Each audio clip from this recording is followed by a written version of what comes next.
వాతావరణంలో, చైనా మరియు భారతదేశం సరిహద్దు వ్యవహారాలపై సంప్రదింపులు మరియు సమన్వయం కోసం వర్కింగ్ మెకానిజం యొక్క 30వ సమావేశాన్ని బుధవారం నిర్వహించాయి. సరిహద్దు ప్రాంతాల్లో శాంతిని నెలకొల్పేందుకు చర్చలు వేగవంతం చేయాలని ఇరుపక్షాలు అంగీకరించాయి.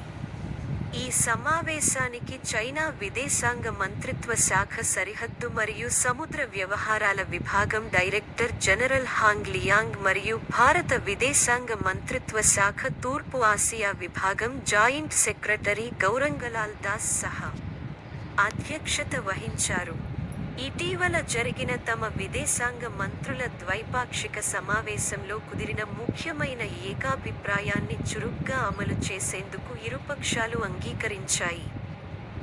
చైనా, భారత్ సరిహద్దుకు సంబంధించిన నిర్దిష్ట సమస్యలపై దృష్టి సారించాలని, ఒకరి సహేతుకమైన ఆందోళనలను మరొకరు పరిగణనలోకి తీసుకోవాలని మరియు వీలైనంత త్వరగా పరస్పర ఆమోదయోగ్యమైన పరిష్కారాన్ని చేరుకోవడానికి కృషి చేయాలని కూడా వారు అంగీకరించారు.